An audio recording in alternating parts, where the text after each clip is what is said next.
CM Punk, John Cena, I'm the game. Arthur, Rey Mysterio, Randy Orton. At the end of this week's episode number 27 of the RAW Loaf, I'm gonna let you know why I have this as my backdrop and perhaps what you can add to it. It depends. Are you ready to take on these guys? That was dumb.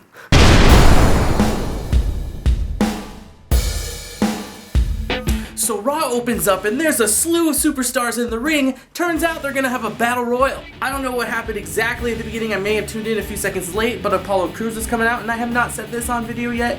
But I would love for Apollo Crews' music to play every single time I sat on the toilet.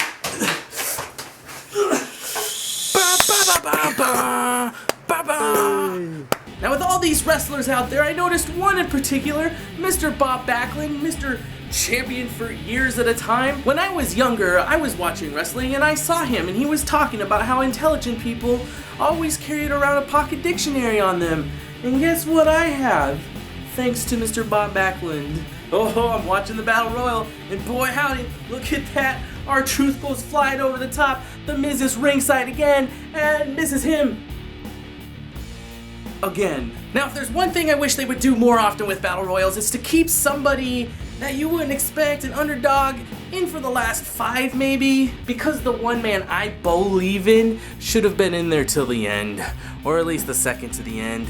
No, Jack Swagger was in this Battle Royal, and he honestly flew like 2 Kofi Kingstons when he got thrown out of that ring. I thought he was gonna land at my house. For a bad guy, Del Rio gets a lot of support from the crowd. And I was really hoping Del Rio was gonna win this thing, but nope. He was part of the last 5. And did you hear it? Cause I heard it. I don't know if Vince McMahon heard it. I guess we'll find out on Sunday whether The Miz gets to keep his title or not. But he did say, professional wrestling, that's a big no-no. Woo! Darren Young actually picked up the win. Bob Backlund, I honestly thought was gonna break in half when he picked up Darren Young, but he was good. Oh boy howdy, Darren Young looks gate. He's been in homo too long, but he came from behind and won a hard-fought battle royal. Congratulations, Darren Young. Hope you win on Sunday. Be great comeback victory for you. Next up, we have a promo with Seth and Shane, and they're talking, and Seth Rollins barges in, and I thought he had one of the most iconic moments of the night when he said he's gonna have the Rollins report. Sounds pretty awesome. Oh man, and then Stephanie McMahon stole the segment. Shane says, "This one's all on you, Stephanie." And Stephanie says, "That's how I like it." Dirty minds. Whew. And then they talk about Brock Lesnar's win, of course. Makes you think, would they talk about it if he lost? But then Michael Cole said that Brock Lesnar had something to say about Randy Orton after his fight. And all Brock Lesnar said was, "I'm going to face Randy Orton at SummerSlam." Probably the worst promo I've ever seen in my life. Oh, I don't have the shirt, but I still woo woo woo. And Zack Ryder came out and challenged Rusev for the US title, but no! Sheamus already has a match with Ryder. Sheamus came and knocked him from behind. Looked like he hurt his arm. But right before their match, they talked about the WWE draft and how you can go create your dream roster at WWE.com/draft. And here's my dream roster. My number 1 pick is gonna be Gilbert. Why did they not show Sheamus's entrance? I think when they blast that light on him and he turns white, it's perfect. It doesn't get much better than that. It fits it so well. And then they decide to not show us? What? Sheamus in the middle of the match just stopped, got on his knees and said, "What are you doing?" Ryder is coming at it with a lot more aggression. Ryder has been kicking it up and I've been enjoying it pretty much. Whew. Did ever Sheamus hit him with a bro kick though, called at the end of the match. And then Rusev came out and just pretty much beat up Zack Ryder, but he gave Zack Ryder a US Championship match. Do we have a repeat from 2012 when we had Ryder, Bryan, and Punk all his champions.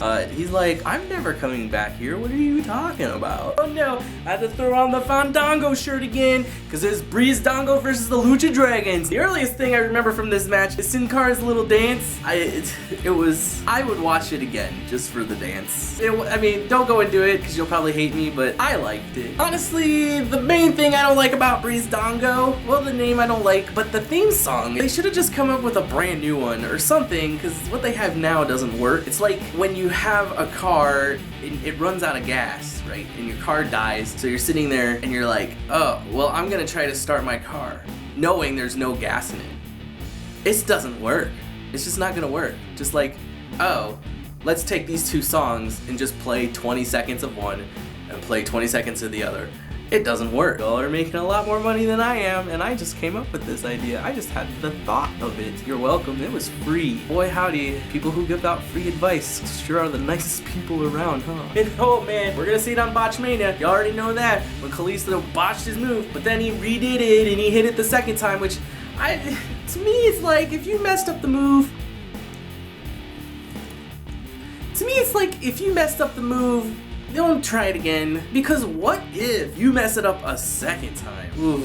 But then he killed the rest of his rally. We got Mr. Sin Cara, perhaps one of the Botchmania stars. He did a move that I simply do not have a name for. I have never seen this move before, but basically he just fell on Fandango from the top. I mean, Rey Mysterio used to do it, but this was like, I'm gonna call it the body dump, because it looked like somebody just dumped out Sin Cara onto Fandango. I don't know how to explain it. I invite you to go watch the match. If you could please tell me what that was, other than a body dump, I would appreciate it very much. But then Tyler Breeze hits Kalisto with a kick in the face and rolled him up for the win. But up next we have the Rollins report, and I was a little disappointed. I thought they could have taken it a lot farther, but Rollins did a really good job piecing together some interview clips. I mean, I wanted to see like fake Reigns, like they have what are those paparazzi following him? He's running around, jumping in the bushes, coming back up, snorting some coke. Maybe fake Reigns could have been like a little person. But this is the first one. Maybe they'll take it a lot further in the future, hopefully. My favorite thing about this, though, were the lower thirds. Changing all the time. That was a great touch. Oh, and of course, Dean Ambrose comes out and has a face-to-face confrontation with Seth Rollins. And, I don't want all of you Punk haters to be like, oh my god, you talk about Punk too much. But Ambrose honestly sounded a bit like this guy. But Ambrose's intensity was about 1,000 times higher. So, you know, it's pretty rare when you believe something that a wrestler says, and when he was whining out Seth Rollins about what he's done to get there, I believed it.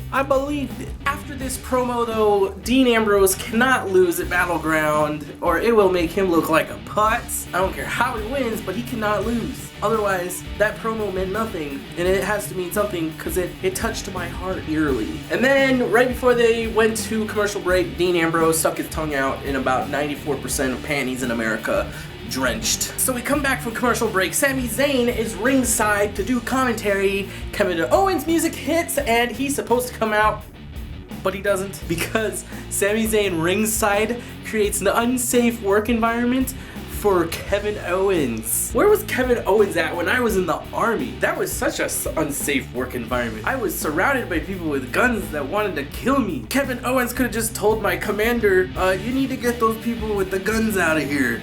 And then I would have had a wonderful tour overseas. Kevin Owens for president. And right before the commercial break, Vince came in a limo, and he, for some reason, gets younger, and Shane McMahon gets older. This is how you know the world is not fair. So the next matchup is Owens versus Cesaro. It's kind of disappointed with the amount of Cesaro section flyers in the crowd during this match. But, you know, I've been thinking, what if I were to take 10,000 Cesaro section flyers to a Raw or Smackdown event? But you gotta think maybe 25% of people won't even hold the flyers. They'll probably throw them away. But still, half the audience with Cesaro section flyers, that'd be pretty sweet. And of course, I don't have to tell you we're having a great match between Cesaro and Owens, but I will have to tell you that maybe you want to go see Cesaro's head almost break in half when Owens hit him with that, I want to say it's a neck breaker, but it was on the knee. I don't think I've ever seen that before. A knee knock neck breaker. But obviously what stole the spotlight in this match was probably JBL's hat, staying on Cesaro until he jumped off of the top rope. And at the end there, when Sami Zayn came back out after the match, the hat was just sitting there begging to be picked up. And no, Sami Zayn shouldn't have picked it up while he was fighting Kevin Owens. But after, when it was just sitting there and Sami Zayn was smiling again, he should have been smiling with the cowboy hat on. But of course, Kevin Owens wins with what JBL called a swinging neck breaker. And then we have a short little promo from the club where, of course, they're gonna beat up John Cena. But AJ talked about going to the ESPYs on Wednesday and beating up John Cena there, which that needs to happen. Next match featured Titus O'Neil taking on the Social Outcasts, the RAW Loaf, Heath Slater. Slater got a few of his own hits in, but what I can presume was Titus O'Neil conjuring all of the hate against homosexuals, against cops, against blacks that we've had in America for the last few weeks, and taking it all out, and basically taking Slater's anti-homosexual, anti-cop, anti-black face and throwing them all around the ring so many times that I just stuttered. And of course, Titus O'Neil wins with the Clash of the Titus. We did get to see a Bo train though, and I really hope Bo Dallas teams up with Sasha Banks someday. Because as Sasha said in her promo, she's gonna take that belt from the Charlotte waist and she's gonna get real. She's not gonna get mad, she's gonna get real. She should get believable too. Oh my gosh, really? I think that would be a good team. Bo Banks writing the checks and cashing them too. Maybe not. So up next, they showed the confrontation between the New Day at the Wyatt compound with the Wyatts. Did it end? Because I don't know if it ended. I felt like I should have watched some movie before that, and that was the climax, but instead I just got the climax. I have never went to have sexual relations and climaxed before anything started. That would be really weird and awkward, and that's kind of how this segment was. Weird and awkward. And then in the end, New Day was walking away, and that was it. It's like you buy dinner for a beautiful lady, take her out to a movie, then you go to a spa with her, and then at the end of the night, you're supposed to get your climax. And then you get back to your house, and she walks away. Like, that can't be the end. Sister Abigail.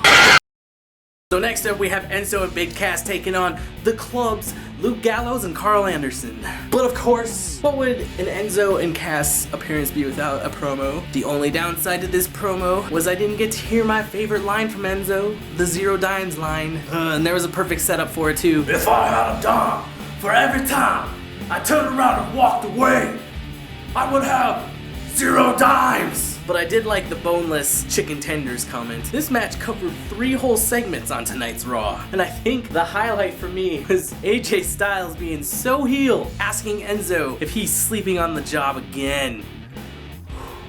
Carl Anderson coming along with some of that Japanese hi-ya! Ow. Now, one thing that has always confused me is how professional wrestlers have obtained the use of the Force. There was one part of this match where Enzo tried to jump over Festus. I don't know what he was thinking, but he caught him, and he still was like fighting, and Enzo must have been just like pulling himself using the Force towards towards Big Cass. How do wrestlers learn how to do that? But of course, being the heels that they are, the club gets DQ'd when AJ throws Big Cass over into the audience, and my heart starts pumping. I start to get so excited because John Cena is supposed to be in LA, and who else is gonna be there to save Enzo and Big Cass from the club? I was waiting for their music to hit, and I hear that was my impression of Carmella, but unfortunately John Cena came out, and we had a repeat of last week. And it looks like the final match of the evening is fully blonde Caitlyn taking on Sasha. I have a bank, but I can't afford more clothes. Banks! And this was turned out to be the main event. I went over 2 segments, and the highlight of the match for me was when Caitlyn, Dana Brooke, asked Sasha Banks if she was gonna give her double D's. And I was like, looks like he could use one more. And surprisingly enough, Charlotte did not interfere in this match like I thought she would. And because she didn't, Dana Brooke loses, and Sasha Banks wins with a bank statement. And JBL said something that was kind of awkward. He said, today's women's division is just like the good old days. and then he just mentioned names from like the last 80 years. Like what? Ooh, but a surprise at the end. Charlotte put her belt on the line against Sasha Banks if Sasha Banks is able to defeat Dana Brooke one more time this Thursday on Smackdown for Battleground. But she said anybody can get lucky once and buy a Powerball ticket and win $1 million. That would have been a good line if she said it like Dr. Evil, but she didn't say it like Dr. Evil, because when was the last time a Powerball was worth $1 million? Maybe back in the good old days. So the last segment of the night is Vince McMahon picking the new commissioner for SmackDown. And holy balls, Vince wanted a lot more evil out of his seeds from his loins that apparently didn't come out of him because they're not evil enough. Boy howdy did he line out Steph. And Vince saying that Shane isn't doing anything that his dad wouldn't do. Do you mean like not age? And Vince wants them to stab each other in the back, and what does Steph do? Shane's been saying and doing things behind your back, Dad. Steph, really? And when it comes right down to it, Vince takes his drum roll and he announces that the commissioner of SmackDown is Shane McMahon. However, the commissioner of Raw is gonna be Stephanie. False celebration for Shane O'Mac. But perhaps even just as big as news is that next week on Raw they're going to announce general managers for each show. Who would I like? Who would I pick? The Godfather. Oh man. SmackDown would have a little bit of different kind of smacking going on if the Godfather was the GM of SmackDown, wouldn't you say? So there you have it, the end of episode number 27 of the RAW Loaf. Thanks for watching this entire thing. If you did watch the entire thing, if you didn't, I get it, you skipped around. You came to the end part because what's happening right now, I'm gonna ask you a question, and what you need to do is answer it in the comments below. If you answer it, you get to pick which one of these 6 superstars that I get to face in one way or another. You could say, hey B-Loaf-X, take a heart and draw it on Triple H's little nose he has there. Or hey, take Randy Orton and draw a little, like, I don't know, draw a penis coming out of his, I don't know, do whatever you want, I don't know, whatever you want to do. Here's the question for you in the comments below. The first person to answer this: what did Sasha Banks have written on her butt? Let's see who's gonna first prove to everybody that they're more perverted than everybody else. So go ahead, just don't do anything stupid. Don't say, just black out entire Triple H. I'm not gonna do that. If you suggest something that's a little ridiculous, I want this to last at least like 8 episodes. This is episode 27. Maybe we'll retire this at episode 35 or something. I don't know. Go ahead, comment. And while you're doing that, comment, make sure you go ahead and like this video. Share this all over on the Twitter, on the Facebook, or on Reddit, or wherever you want. And go ahead and subscribe. Right before I started filming this tonight, right before Raw, I was at 1,499 subscribers. Who's going to be that lucky number 1,500? Maybe that lucky number 1,500 will hit the Powerball and win $1 million, but probably not, because I'm not going to give you $1 million, but thanks for tuning in this week. Hopefully we'll be able to see you next week, depending on whether I can film this or not.